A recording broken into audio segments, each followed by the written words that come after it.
Hello and welcome to Henry Recommends, the show where I, disregarding Henry, recommend to you movies that I like, and that you might like too. In this episode, I'd like to recommend the directorial debut of visionary filmmaker Guillermo Del Toro, an inspired reinvention of the vampire tale called Cronos. In a quiet Mexican city, Jesus, an aging antiques dealer, played by the outstanding Federico Lupi, comes into possession of a strange, centuries-old device, the Cronos device, an alchemical tool that delivers the sting of an imprisoned insect that grants its victim immortality, but at an enormous price. When Jesus is accidentally stung by the device, he's instantly transformed into an addict, with a permanent thirst for blood.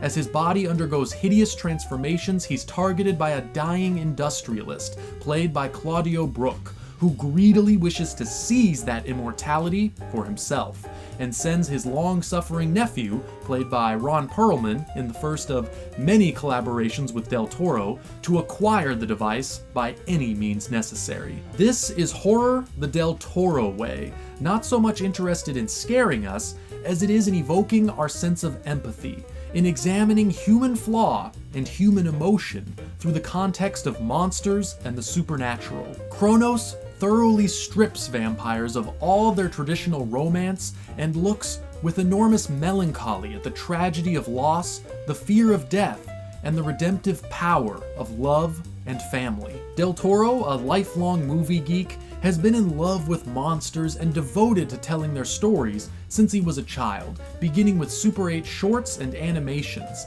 As a teenager, he studied makeup effects with the legendary Dick Smith, and formed his own makeup effects company, Necropia, in the early 80s. It took him nearly 10 years to put together Cronos, which wound up being one of the biggest Mexican productions of its time, despite only having a limited budget of $2 million. Del Toro started writing the film when he was about 21, but wouldn't get to start actually making it until he was 28.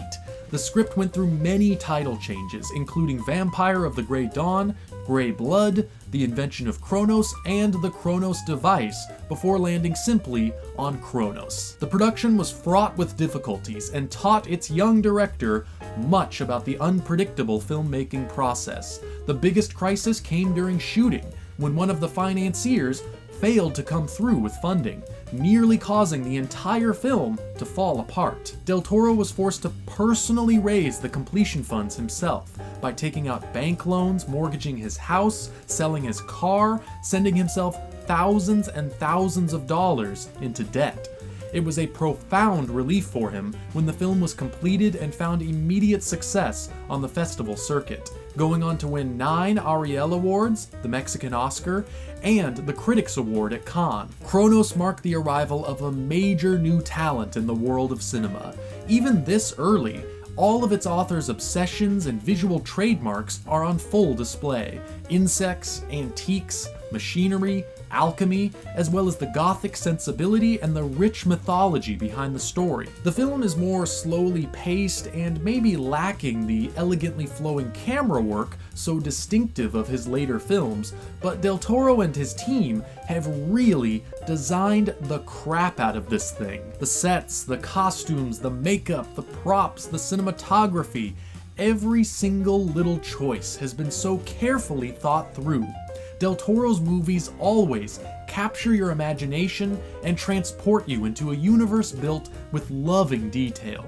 He excels at presenting macabre subject matter with remarkable formal beauty. The color palette is especially impressive, made up almost entirely of alchemical colors, black, white, and gold, with minimal and deliberate uses of red, often symbolizing addiction. The heart of this movie, though, is its characters. Characters that inspire our sympathy and understanding.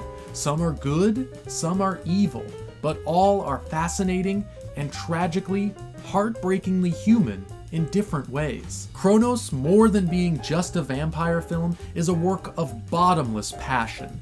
Del Toro's deeply felt connection to this material and his intense devotion to creating work of the most personal kind of self-expression elevate it into something hauntingly beautiful. Cronos is available on Blu-ray courtesy of the Criterion Collection, spine number 551, and it's a great release that features some wonderful supplemental material, including a tour of Del Toro's House of Collectibles called Welcome to Bleak House, which I've watched almost as many times as the film itself. Also, if you want to learn more about this incredible artist and the astonishing level of detail that goes into every one of his films, I can direct you to the magnificent Guillermo Del Toro Cabinet of Curiosities, a book which I've found to be infinitely inspiring.